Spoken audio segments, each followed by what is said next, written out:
on the topic that we should abolish the recidivism to provide discount for better criminal records. So to begin the debate, I would like to invite Catherine to begin the debate.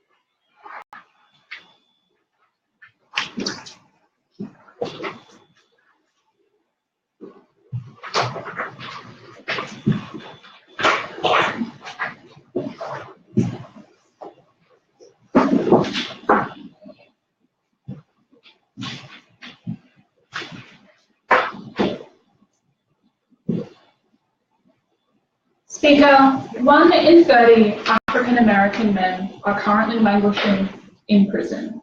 1 in 9 have a criminal record. Whole communities grow up without fathers and male figures to which they can identify. The prison system at the moment is strangling entire communities and is failing the members of these communities, but is also failing the victims of crimes as well. Because punishing criminals was a form of a criminogenic effect that meant that you were only ever going to get more crime. That was why we stood for a world in which reoffenders, where the disincentive of punishment was clearly not working, had no reason to be as punished more under the model. So what do we stand for? We say that if you commit the same crime again, clearly something is failing you. In that instance, you would remove the premium that people have and instead implement a discount. This discount would be determined by judicial discretion, similar to the way that mitigating factors are, except that it would be compulsory. We think that they would look at a number of things. The first thing that they would look at is the factors of culpability of the state. Does the state fail to provide you with drug rehabilitation for your drug dealing punishment? Did they fail to provide you with education such that you would be better able to earn an income and less likely to steal again? They would also look at the structural factors. They would also look at the structural factors that left you in that position where you felt like you needed to commit that crime, for instance, your race or your economic circumstance. We would say that, thirdly, that the heinous crimes that the opposition might want to bring up really don't apply here, because oftentimes heinous crimes like sex offence and things like that have very large sentences, such that a discount on that would be relatively insignificant. For instance, for sex crimes and things like that, we think that because they are so heinous and so serious, the discount was likely to be small. Moreover, judges would be likely to use the discount in a way that would incorporate psychological tools instead, which would probably be more efficacious in the first place. I'm going to be talking about two things in substantive. Firstly, while the state deserves some sort of culpability when it fails to rehabilitate you. Secondly, how we achieve better criminal justice outcomes. Firstly, why the state deserves some sort of capability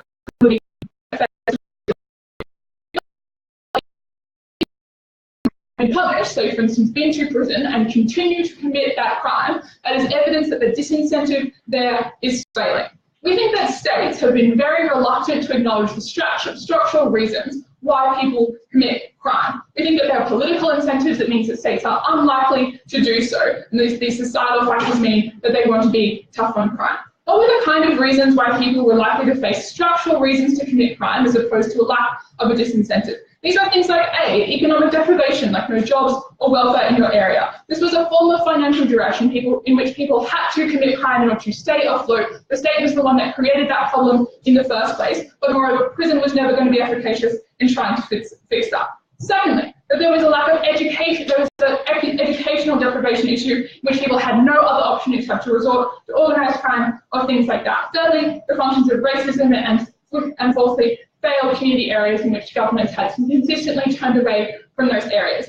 Why is that important in this debate? Because sending someone to prison does not affect the structural problems that has led to that crime. What does that mean? That crime happens again, but moreover, the state is the one that has prevented you has not rehabilitated you adequately.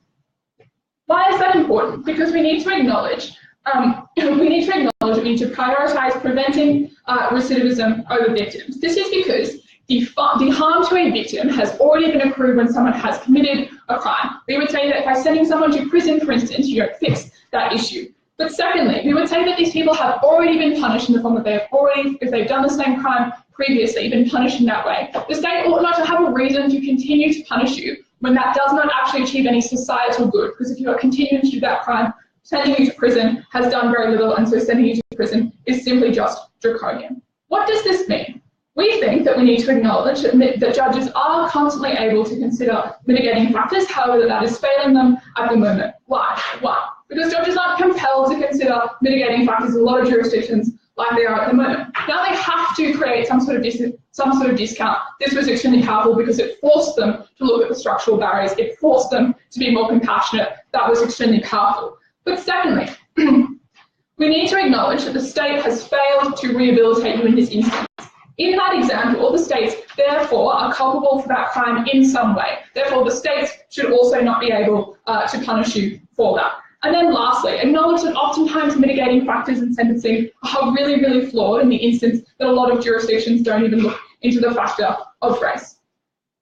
So let's look now at how the state has failed to rehabilitate you because of the factors that I have mentioned. As I have already mentioned, if you are now committing the same crime, there is a lack of disincentive that is there that the state has failed to find. We would say that it is unjustifiable to continue to punish you if you are still going through that harm to society with no reward for the state in place.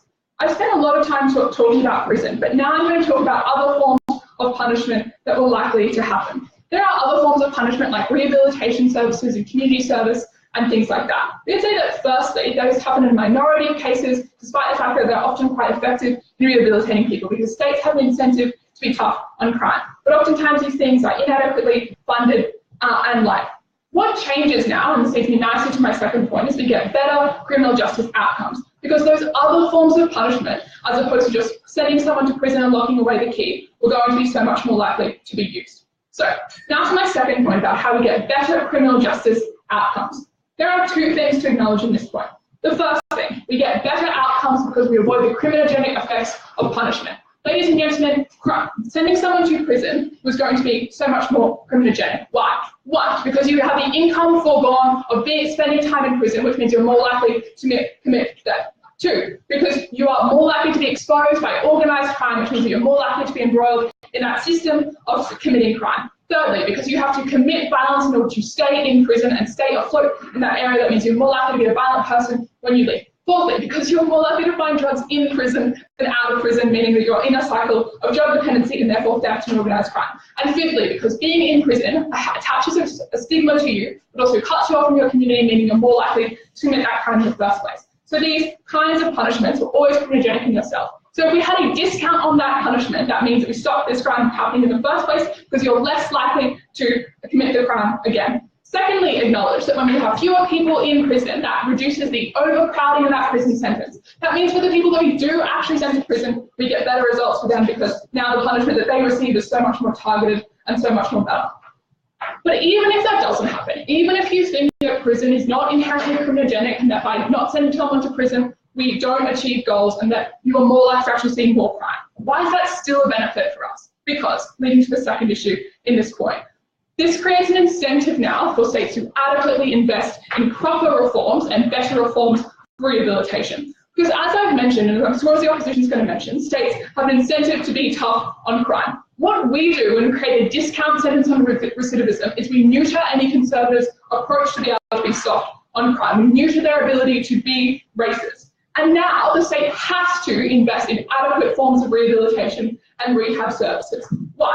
What? Judges will have to shift from sending someone to prison for 6 months to sending someone to prison for 2 months and then 4 months of drug rehabilitation, which would actually improve the services. 2, states have to appear like they are doing something on crime. This means that fewer people are languishing in prison. This means that more people have access to their fathers. This means that the state is finally acknowledging the part that they play in increasing crime. Thank you.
Right.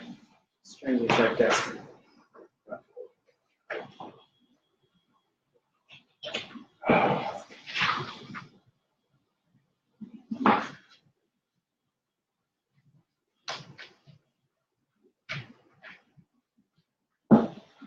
Speaker, when the opposition told you that many reoffenders were coerced into committing crime because of socioeconomic factors, because of their communities, because of their race, we didn't necessarily dispute that.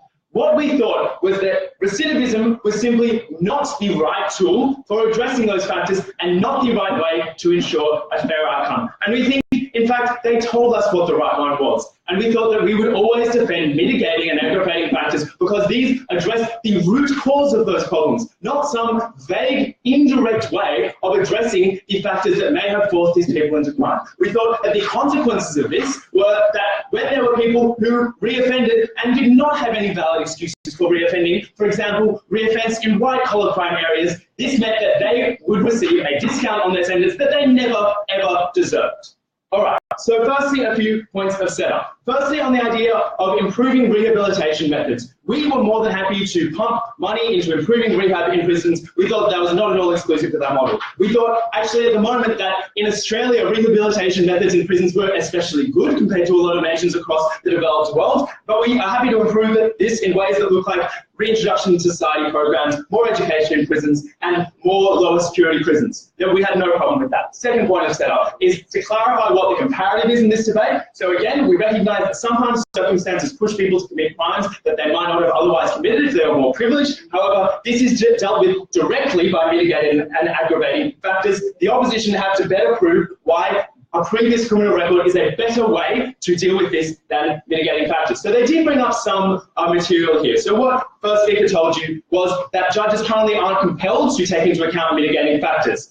4 responses to this. Firstly, we think that it is actually just not true. We think that a lot of these mitigating factors are binding by statute. If a mitigating factor applies to this, although there is some element of discretion, a judge has to take into account. Secondly, as they told you in their model, there would also be an element of discretion under this recidivism notion. So we saw no structural reason why judges were any more compelled to take recidivism into account than under the current system. And so thirdly, in response to that argument that in a lot of jurisdictions race isn't necessarily a mitigating factor, again, we are happy to modify those mitigating factors to take into account things that other factors that may be missed by the current factors. All right, so firstly, onto my principle. Do reoffenders deserve a lesser sentence than first-time offenders? So firstly, let's have a look at the notion of who is at fault for this recidivism. This was something that was dealt with by the opposition first speaker, and they told you that the state is almost always at fault because they are the ones who have failed to rehabilitate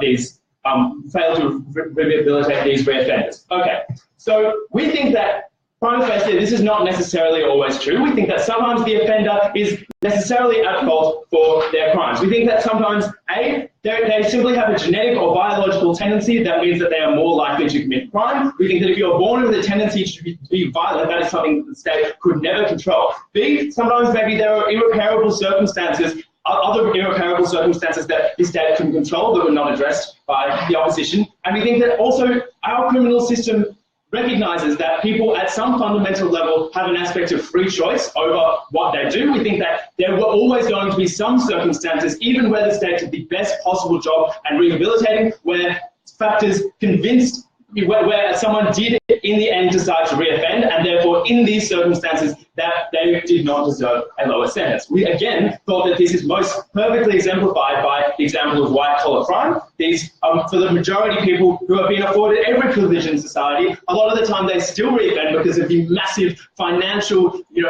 massive potential financial benefits that they can get from this white-collar crime. They did not deserve this lesser sentence, therefore mitigating factors were a better way of dealing with this issue. Okay, Secondly, important to note here that the rights of reoffenders at the point that they reoffend matter less than the safety of society. We thought, therefore, the safety of society was probably going to be the more important issue in the debate. So, first thing to note, we think that this is analogous to the idea of remand in our criminal justice system and bail. So, whereby we see that potential, people who have been charged with criminal offences can be locked up before they have been proven beyond reasonable doubt to be guilty, because leaving them free in society might pose a greater risk to society. Secondly, we think that the reason why this is that at the point that people reoffend, they are now acting with knowledge that they didn't have the first time, knowledge of the human consequences of their crime. For example, if you've committed a violent crime before, you've seen the victim and their family crying in court, it is more immoral to commit another crime when you have seen those consequences. And secondly, we think that people who have already committed crimes are more familiar with the legal processes and therefore cannot claim any kind of ignorance in regards to those processes, as people from lower socioeconomic backgrounds often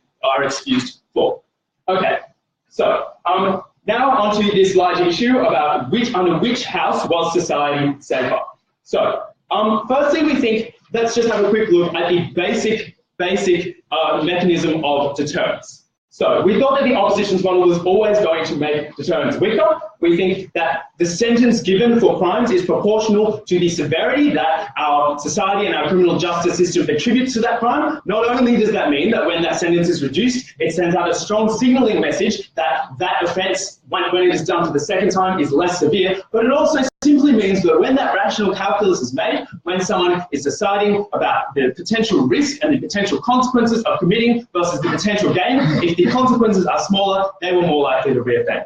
We admitted that this kind of mechanism became more complicated, and I will split that now into some smaller cases. So firstly, let's have a look at what happens with premeditated crime. We think that under the opposition's model, organised crime gangs now have effectively human weapons that they can use to reoffend. This looks like people with minor criminal records being found and sought out by criminal gangs because they will be easy to coerce into committing crimes, because they, and therefore they then become targets whereby gangs look for them and recruit them, and we think that the harm of this was that because each of them fundamentally in the end ended up spending less time in prison, at any one time there were more criminals in society, and therefore there would be more harm to innocent people.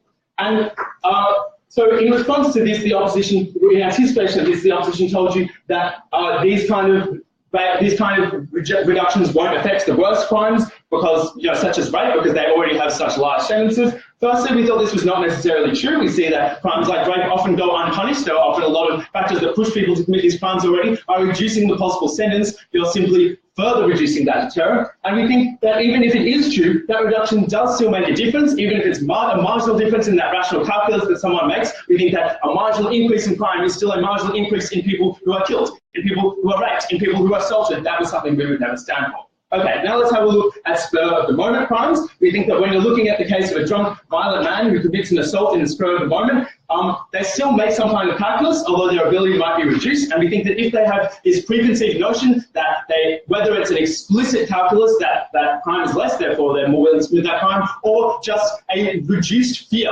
of the criminal justice system because they've already offended, we think that means they're more likely to commit. Okay, finally, let's have a look at why we think that rehab will be affected under prisons and why we think that prisons will become worse. Firstly, we think that under the opposition's model, there will be a higher rate of turnover of criminals. We think that people will spend less time in the prisons, however, there will be more of them going through. This means that people, as they told you, who learn kind of skills and become inculcated into these criminal gangs in prison will simply be exposed to more criminals, and we think that means that kind of cross-pollination has greater harms. However, furthermore, we saw that even if rehab doesn't necessarily improve under our side of the model, where we are happy to pump money into rehab, we think that they were always going to be better at rehabilitating than when these people were outside of prisons, because they have access to psychologists and economies of scale that an individual psychologist on the outside could never provide. So because they destroyed the rehabilitability of prisons, and because there was no justification for reducing sentences, proud to approach.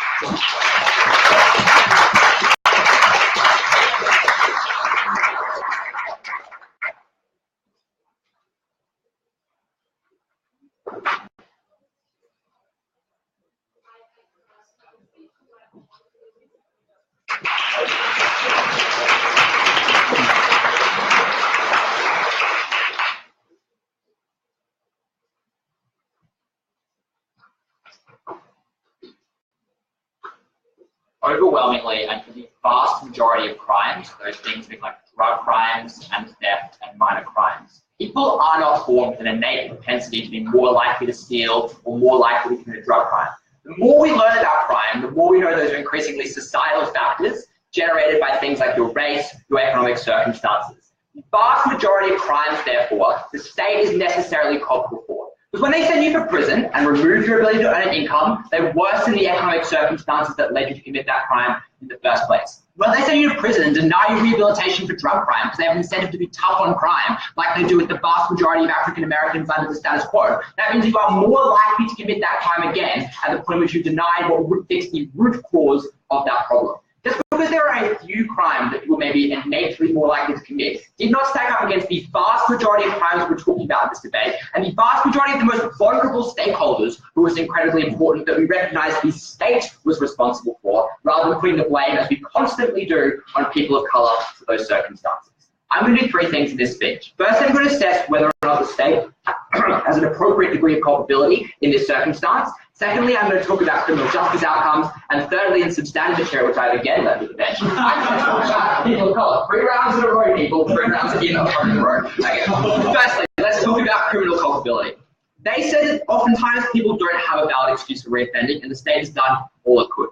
Under our model, judges assess the degree of state culpability for an individual's recidivism in deciding how great the sentence discount should be. That is to say, if the state provided you with fully funded rehabilitation service and you still continue to use drugs, that would mean that the sentence discount would likely be a smaller one. That is incredibly important in this circuit debate, because we weren't just saying that the state is blanketly responsible for the same crimes to the same degree all the time. We're rather allowing judges to decide that for themselves. But we still think the state had some culpability in that circumstance, because they didn't do enough to monitor your rehabilitation progress, for example. They put an ankle bracelet on you to make sure that you weren't actually going out and dealing drugs, but rather complying with the mandatory rehabilitation program. All of that meant that we could vary the amount the sentence was reduced, but still think the state had an underlying culpability for oftentimes contributing to making the circumstances and the factors that led you to commit that crime worse by doing things like putting you in prison and not calibrating an appropriate sentence. The example we get is like white-collar criminals, and they couldn't possibly have these societal factors that are made worse. If those white-collar criminals are put in prison, if they get a criminal record, if they're then stigmatized and can't find employment, and that leads to a worse economic circumstance, that means that out of duress, they're more likely to then commit that white-collar crime and fraud again because they need that money. That probably is the state's fault in that circumstance for making the causes of that crime even more likely to occur. But importantly, the vast majority of people we are talking about in this debate who are incarcerated at high rates, are more likely to be recidivists, are people of colour, are petty crimes, and those are the crimes where societal factors are overwhelmingly and predominantly likely to be in play. That's what that side of the House has refused to acknowledge thus far. The response we get, though, is mitigating factors are good enough. Firstly, those mitigating factors are not good enough at the point at which we have proven to you that you deserve a discount because the state is culpable for making your circumstances worse. At the point in which prison made the circumstances worse, we are more likely to commit the crime. It's not good enough for the state to say, oh, we'll increase your sentence, but not by that much. But at that point, the state should be able to decrease your sentence because it's their fault that you then committed that same crime again. But secondly, we think important things that should be mitigating factors often are not mitigating factors. For example, race. The response was, we'll make race a mitigating factor. But oftentimes there's very little political will for doing that. That's especially true when you perpetuate the narrative that that side of the House is perpetuating, that individuals are responsible for their crime. People of colour are the ones to blame. And if you perpetuate that narrative, you don't get the necessary political will to acknowledge race and societal factors as being important in mitigating factors. But thirdly, judges are not compelled to weight mitigating factors in a certain way. Their response was, we'll bind them by statute to consider mitigating factors. Sure, they're bound to consider them, but the whole point of sentencing is judicial discretion, and those judges do not have to put equal weight on the things that they consider. So they could say things like, but sure, there was economic deprivation resulting in this crime, but I don't think that matters very much. That's especially likely to occur when, again, they perpetuate the narrative that it is an individual's culpability and it isn't a societal factor that leads to that. The final response we get on mitigating factors is, you rely on judges too. If judges are really bad at making sentence discretion, why don't they also fail under your side? Perhaps that is the case, but be comparative. According to our logic, they will fail less because we are compensating for that by making sure they at least give a sentence discount. That is an argument for erring on the side of caution if judges are really bad, to make sure that people are not unjustly punished and to make sure that mitigating factors are in fact appropriately considered and weighed up rather than what happens under the status quo. That means at the end of this issue, for the vast majority of crimes that are, again, repeat offenders, the state is culpable for making those circumstances worse, and in that circumstance, you deserve a reduced sentence. Second issue in this speech, let's talk about criminal justice outcomes. They were like, this isn't mutually exclusive. We're happy to pump money into rehabilitation services.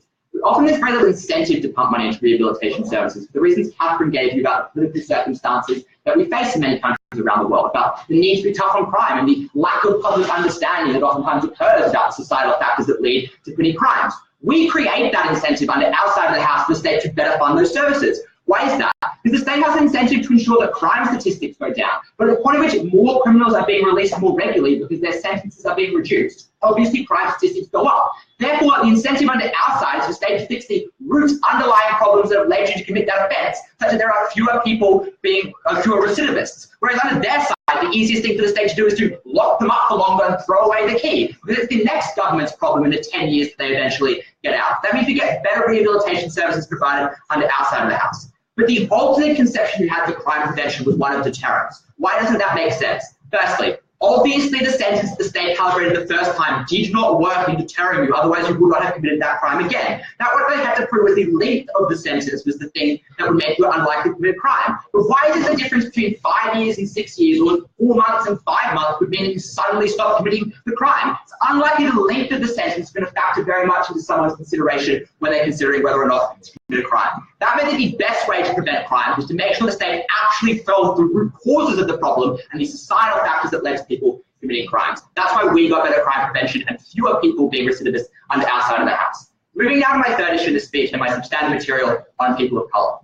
Recidivism rates are staggeringly high amongst people of colour compared to their white counterparts. We only need to look at the empirical evidence of Indigenous communities and people of colour all around the world to say that is true. It's true for two very uncontroversial reasons. Firstly, racism. When you're disenfranchised from society, you feel that your life isn't necessarily not worth living as a criminal, and means you're more likely to commit that same crime again. Secondly, you're overwhelmingly likely to be poorer because of the intersection between race and discrimination, which means you don't have community and financial support many times.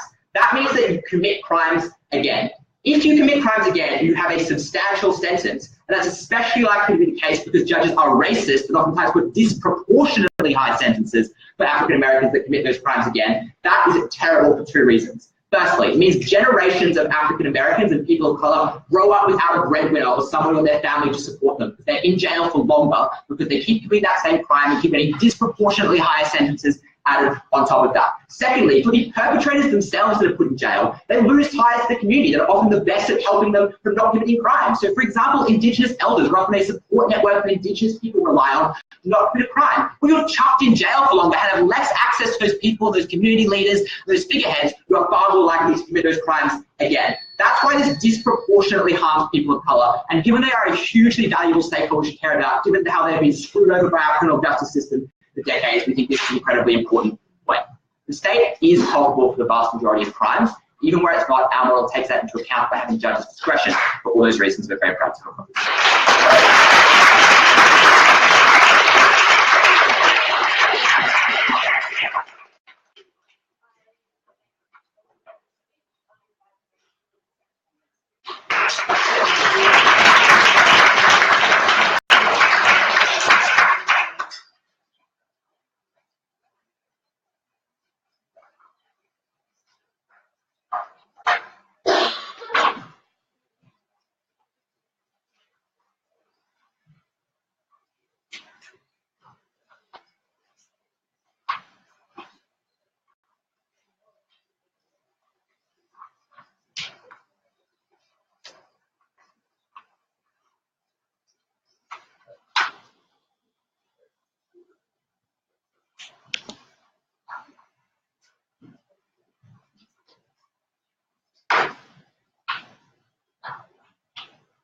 At the point at which this debate was narrowed to them having a compulsory thing that was like everybody must get a shorter sentence when they recidivize, and our side saying that we would have mitigating and aggravating factors that would include the kinds of things that they wanted to talk about. What the difference was the way that that public policy was going to be perceived. As in, at the point at which you announced that policy, as opposed to deciding it in each individual quiet court case that looked at what that individual person's life was.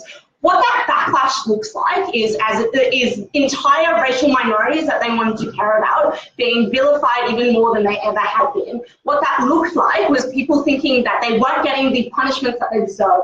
The reason why tough on crime narratives were really important was because that was where like all the political capital came from. That was where all of the racism in society often built up. That was where the tensions were. That was how you were going to harm those people, by having this very public policy, instead of trying to consider those things on individual basis. So firstly, I'm going to give a piece of substantive before I move on to my rebuttal. The first piece of substantive that I give you is about race, and this is directly in response to the second speaker's material, because they tell you that recidivism is about race. Nobody would say that this is a mitigating factor, and they want to tell you that we can't do that, we don't have enough political capital. In a world where enough political capital exists for them to do this, it exists for us to do this. So we can do that. But we also think that the fundamental thing about this was that they wanted to release those people back into the same kinds of communities that had enforced those kinds of things that caused them to commit those kinds of crimes. What do we say? We think that rehabilitation fundamentally changes under our side of the house.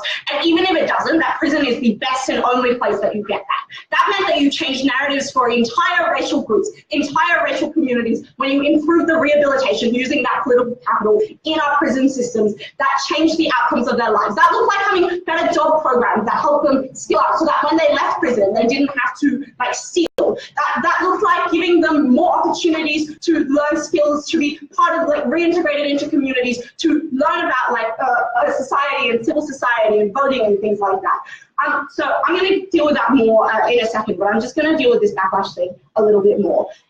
We think that fear in society is quite a big thing against minorities. That is to say that the kinds of problems that they talk about, the statistics that they look at, it's really scary for the majority of society. But why should we even care about them? We think that you are getting knee-jerk reaction. That is when a terrorist action occurs, people en masse have an outcry against Islamic people. That means that there is no capital to implement programs in Islamic schools that would help reduce that kind of rhetoric. That is to say that everything that is specifically targeted to these kinds of racial minorities and these communities, the capital for that drains. That is, everybody that doesn't commit a crime in that community is necessarily punished for putting in place this policy. That means that you get worse policy on the whole. That meant that you increase the rates of crime because young kids maybe had less schooling programs, had less breakfast aid programs and those kinds of things. That was a really necessarily terrible thing. We think that is a much harder life for them. But it also looks like minorities turning on themselves. That is to say that when the capital for those things decreased, but then they saw people in that community who, by the way, they didn't love, they saw the criminals in that community as giving them a bad face, coming out of jail over and over again. That was necessarily a really bad thing and a really frustrating thing for that community. That family couldn't move on with their life from that father who had committed a crime. That meant that these communities were necessarily fractured. But we also think that society is structured on a feeling of safety. And when you break that with just this policy that achieves basically the same outcome as ours, when you send that kind of message, you fundamentally hurt all of society. You have huge discord that is long-term because this capital, this policy is presumably long-term, and you lose capital to stop those kinds of crime traps in those communities. That was why we got better outcomes for minorities under our side of the house. So they conceded that crime statistics would go up. We think that's really problematic. That is to say that they think that it won't really work. But even if, they told you that meant that you got better policies and policies changed. Here's why this wasn't true. Because the kinds of people that got significant discounts, as they told you, were people who did petty crimes. That was crime statistics went up for petty crimes. And if governments cared about those crime statistics, then they did things to stop petty crime and redirected resources away from things like rape, things like murder, things that we really wanted to care about under our side of the house. So you shifted all of the structural things of how we fund different policies into just this petty crime situation. We thought that was necessarily bad. Okay, the question of deterrence. So the first thing to say is they told you that deterrence just doesn't work, and they didn't really give you that many reasons why. We think that the truth is it doesn't work in some cases now, right? But when you take away a lot of that deterrence, it seems that you will get more crime as they conceded. So it seems to be a bit of a tension there. But we also think that there is more crime under their side of the house. That is something we fundamentally just don't stand for. But additionally, I think that a lot of this debate applies out of those kinds of situations that are of necessity. I'm going to run through them first, but then I'll deal with that. So I already told you about the theft thing and how we can improve our prisons to actually improve that. But we also think that the reason that prison is a violent place gets worse under their side of the house. That is because you have more criminals coming in and coming out and like having this cycle of criminals. You come into contact with more people who give you drugs and more people who have committed violent crime and are part of gangs and those kinds of things. We think that kind of like rotating through the prison system makes the prison system really ineffective at rehabilitating any of those people and increases the contact theory that they wanted to rely on to tell you why prison is really bad. So then the third thing was under stigma. We think it gets worse under our side of the house. That is to say that people perceive that these individuals did not get that perceived punishment. That means when they come out into society, prisoners are even more ostracized than they ever were before. We think it is far worse. And then the fourth thing is that outside of prison, it is so much harder to rehabilitate people. We told you structural reasons why that they didn't respond to. These were things like you centralized resources within prisons. You have the most specialized academics who understood like how crime occurred and how to actually stem those crimes. When you put them outside of prison and you had them like interact faster with other people, you've got less time for those things to actually work. We thought that was bad. We also think it is things like economies of scale. We also think it is that when you are out in prison, all of your time is spent on rehabilitation because what else is there to do in prison? Whereas when you're outside of prison, you have all of those other factors that mean that you cannot focus on those kinds of things. We think that prison is something we will stand for in this debate, an improved prison system, but nonetheless a prison system that allows prisoners to actually change the quality of their life instead of being let out and then coming back in. Because the thing that they tell you is basically like, there are structural reasons why these crimes have occurred. So we will just have them in prison less, and then suddenly they will commit crimes less. Like the problem with their case was basically like you put them out of prison and then there was no change in their lives. There was not enough rehabilitation to have them break out of those cycles of crime. That was a fundamental difference between our side of the house and their side of the house. Finally, is the state culpable? Finally, this tough on crime rhetoric, insofar as they want to talk about other forms of punishment, we think that that can exist. That is, prison is very expensive. If it makes more sense to do the not tough on crime things, they will do them, because especially when they're deciding on individual cases under our side of the house, they're more likely to do that, because it's not like every case gets scrutinized for how long every sentence is. We think that that is likely. We think we can have that benefit. So is the state culpable? We think that there is a point at which the state has done everything that it can. And note that their argument kind of falls on determinism. That is, we don't really know where this stops. Like, at which point is somebody like responsible for their crime, and at which point is the state responsible for the crime? Especially when the state has poured so many resources into the prison system and tried to rehabilitate them. We were so proud to.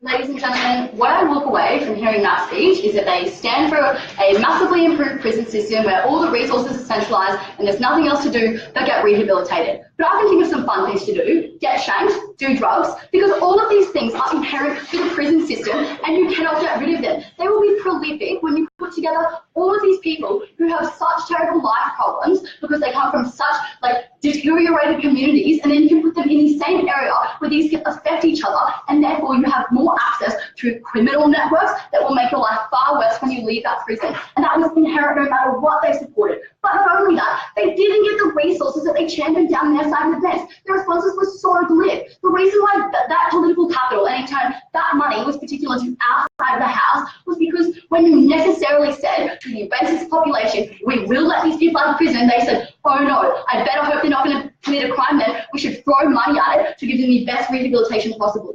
As Tom told you, which was unresponded to, on their side, you could lock them up for 10 years, throw away the key, and wait for it to be the next judge's problem when they got out with nothing to do but go back to the gang that sent them there.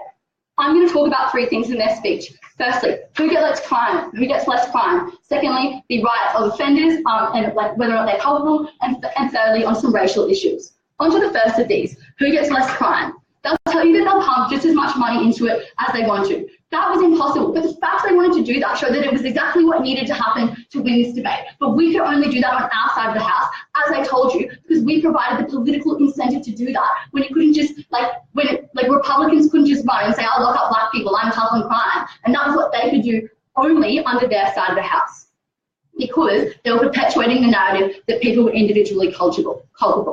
The next thing I'm going to talk about here is mitigating factors. And this was quite interesting because they wanted to champion it was so concessionary. It just showed that they thought actually society played a massive role as to whether or not you committed that crime. That was terrible for them to support because at the point at which they did that, it showed that what we were then considering was whether or not the punishment mechanism also affected whether or not you committed that crime. And we thought it did because prison was so terrible. But secondly, we thought that they needed to be comparative because the reality was, under their side of the house, whilst judges were forced to consider mitigating factors, they could just stand up, look at the colour of the skin of the person that committed the crime and say, I think it was so bad for the victim that I'm going to lock you up for 10 years.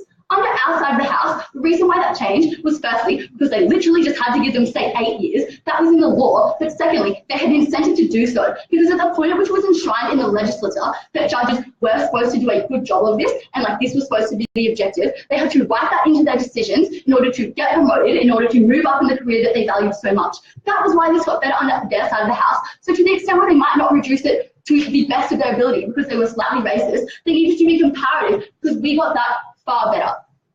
Then they tell you here that they think deterrence is a good mechanism for who gets less crime.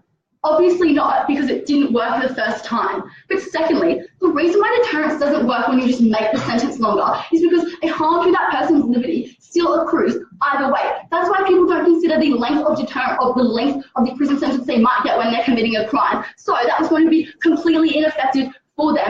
They didn't have any reason to support it. The last thing, and we think it's very important that I want to observe in this issue, is they tell you that these people will still be poor at the point at which they leave prison and that we can't fix all those societal factors. But the point is they'll be less poor because they've spent less time in prison foregoing an income, less time in prison gaining a particularly long criminal record that will make employers not want to hire them. That was so important because if what we wanted was to save these vulnerable people who we don't think, and they agreed with their mitigating factor stance, actually had a role or a particularly strong role in committing these crimes, we were the only side of the house that could support them. The next thing I'm going to talk about is this second issue, which is who are at fault for recidivism. The two reasons they give you are firstly that people are biologically violent sometimes, and secondly that people still have some level of free choice and they refer to white-collar crimes. Two responses to this. Firstly, people are just not biologically violent. That was obviously stupid, right? And it was a narrative that particularly racist people often perpetuated historically against minorities. But we think more importantly, even if some people due to say fetal alcohol syndrome had a reason as to why they be more violent, that could be overridden. So we didn't think the solution was to lock them up forever. We think it was to give them the help that was particular to our side of the house. On white-collar criminals, as I referred to in my first issue, the point is as to whether or not the punishment affects them. As Tom told you, and when unresponded to, the point is that when these people are in jail and the state does not give them the financial skills to help them because it has absolutely no political incentive to, and it gives them a criminal record and attaches a horrendous stigma to them, when they get out of prison and they are in financial dire straits, they are likely to recommit that crime, but it was due to no fault of their own. Therefore, at the point at which they valued that, we thought it was absolutely horrendous for them to champion their case on that basis. But more importantly, we just thought that white-collar criminals were absolutely the best case scenario and the absolute minority of crimes that we were talking about in this instance. Those crimes were often a bit more severe, and more importantly, drug crimes are just so much more prolific in the US. They represented 1 in 5 people locked up. Those were the people that we cared about under our side of the house. Then they tell you, well, why should we care more about the offender? Who we should care about is the victim. 2 reasons as to why that's not true. Firstly, because even if you care about the victim, we still think that society was at fault as to why that person committed the crime. But secondly, we care more about the future victims suffering, because if the point is we want this person not to commit the crime again, then we have to give them the help, which only we can do. If the point was just on a purely utilitarianism metric to get less suffering, that was absolutely something that was particular to our side of the house. The last thing I'm going to talk about in this issue is particularly heinous crimes. They give you horrible examples like rape and murder. The point here is that We think that these crimes already have extremely large sentences, which means when you reduce them, that won't have a significant impact on that person being able to re-enter society. So in fact, the debate was about minor crimes. Larry Nassar got 140 years for abusing the US gymnastics team. If you reduce that sentence to 100 years, he is still dead by the time it is up. Comparatively, if you are talking about a drug crime and that person goes from 5 years to 2 years, it is so much easier for them to see their children growing up because they don't miss 3 years of that person's life and develop actual ties and connections to that community, and therefore have the incentive and the ability to stop committing that crime. That was so important, and that was the reality that the opposition didn't engage with. The last thing I'm going to talk about in this speech are racial issues. One of the things we get from that speaker is that everyone will hate minorities and hate Indigenous and African Americans as a consequence for them getting lesser sentences. We think the reason as to why this is not true, though, is that prima facie this policy will be without consideration of race, because it will just be what social factors led you to commit this. The fact that African Americans and Indigenous peoples will be the ones to benefit is evidence of the fact that they are far more discriminated against by society. That is then what people will realise when they go through this thought process, and that is why when you're talking about economic duress and things like that, that actually the reaction won't be racist. And more importantly, if what they cared about was the Indigenous peoples of the world, we were the only ones that could help them, because they didn't need to be in a centralised rehabilitation centre. They needed their community elders and their parents and everyone who really cared about them, telling them why it was so important to stay involved in that society, something that could only happen when they weren't being locked up for minor offences. Ladies and gentlemen, at the end of this speech, I want you to take away two things. Firstly, that only we had the political motivation to get any rehabilitation. And secondly, we cared about people not suffering unnecessarily, and that's why we wanted that rehabilitation.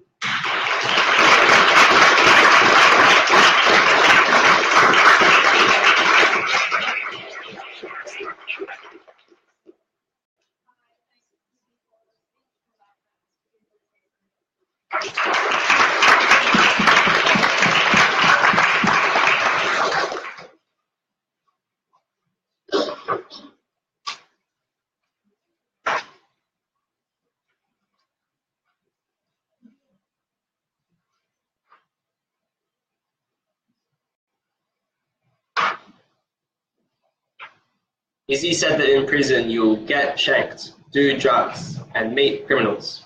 Let's be comparative. Where are you more likely to do that? In prison, which we can maybe change with policy, or in broader society, where you are most likely from a community with lots of criminals, where you can actually get shanked, actually do more drugs, and actually meet more criminals. And that was the linchpin of this entire debate.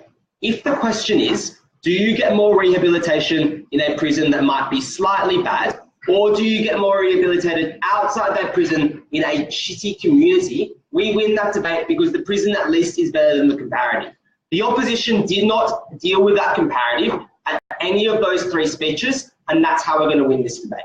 Two questions. One, do all reoffenders deserve a lesser sentence? And two, what happens with this model? Firstly, do all reoffenders deserve a lesser sentence? Because that is the standard that they had to prove to have a fair principle. Saying the vast majority was not enough. They said that it's state's discretion is in the discount, so that's okay, and that's how they get around that. That runs away. If it can be a small discount, then first of all the harms or benefits they talked about shrink massively. And secondly, for most recidivist crimes are small crimes that are continually offending. That is where the worst stuff happens. Because say if you are committing your 13th drug offence and your first sentence was 1 year, by that time, what sentence are you getting? Like 2 months, 1 month? That's when it starts getting worse and worse because the deterrence and rehabilitation doesn't work, and it's obviously not fair. We told you about white-collar criminals not being as culpable. They said it's still the state's fault because you go to prison and still reoffend. I'm going to ask you some questions. What if you say want to enter a plea bargain and recognise that you're maybe more culpable? What if say you have now more knowledge of your offence, and so now it's not the state's role as much as yours because you're acting even though you have the full knowledge? Here's what you might be thinking as a right-collar criminal. I feel like I can get away with this crime, so I'm going to try and do it again. I have been coerced by another individual, so here we go. I'm inherently a violent or risk-taking person, so let's do this. All of those things are things that the state cannot control, and this is, I think, where the harm is. There will be people given lesser sentences who don't deserve it, and we obviously care about the rights of the innocent more and the rights of society more than those who are criminals. which means that we should always err on the side of making sure that those who did not do anything wrong don't get unfair punishments for something that they don't deserve. And that's where the principle was, which wasn't responded to. Next prong, they said something, so do mitigating and aggravating factors cause even more unfair decisions? I guess is the next question to ask. We told you 2 mechanisms by which they can be very good. First of all, because they are often legislated by statute, where you have a list of all the mitigating factors and a list of all the aggravating factors that a judge can choose from. And secondly, that judges have to justify their judgments. You can't just say in your judgment now, oh, he's seemed kind of nice. You have to point to specific statute with that mitigating and aggravating factor in order for that to be something which gives you the career boost. They said, nah, it's not in statute. If they're doing this massive political capital shift, which goes against the tough on crime narrative that they said was so predominant, I think they need a lot of effort to get this policy in place. We will use that effort to get mitigating aggravating factors as best as they can be. They said judges are racist. Note the same logic here. We will do our mitigating aggravating factors good with all that political capital. But secondly, it's obviously just kind of the same under your side. If judges are racist, they're going to do pretty much no sentence reduction for the people they like and massive sentence reductions for the people they don't like or do like. And that means that you have unfair decisions on their side pretty much to the same extent. I want to finish this principle by asking 1 or 2 more basic questions. What if the second offence that you caused was far worse, but in the same charge? And I think this is kind of just the principled knowledge implicit in our first 2 speakers. There are so many different levels of events or different levels of causation between the state's action and the person who offends action, and to say that none of them aggravate the crime from its original cause is ridiculous, causes unfair punishments for people who don't deserve that. At that point, that principle falls down. What happens next? Secondly, rehabilitation. Let's be comparative here. When you are the worst offenders, you may probably come from communities with high rates of crime where you have friends who are also criminals, or you, at least when you're outside of prison, do not have resources like psychologists or education resources, and you cannot access rehabilitation services as much as you would in prison.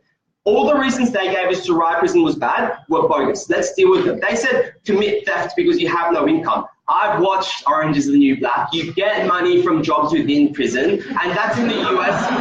That's in the US where the worst prisons are. In Australia and Scandinavia and all the Western world, that's a much stronger system, and you get money, and that's not a real job thing. They said prison is a violent place every time. Okay, this is the analysis we gave you at first and never responded to. If now, instead of doing 1 large stint in prison, you are recidivising, doing stuff again, and going to prison maybe 5 or 6 different times, that harm is way worse. Because every single time you go to prison now, you're meeting different people with different skills that you may learn and different connections in different communities, which spreads out your skills and the connections in crime and makes that worse in a way which we never got if we had that 1 long stint. We told you prisons were good. We said they had the best resources, and we had no response. So things like psychologists and economy of scale, you have like the strongest rehabilitation resources, which you can't get outside.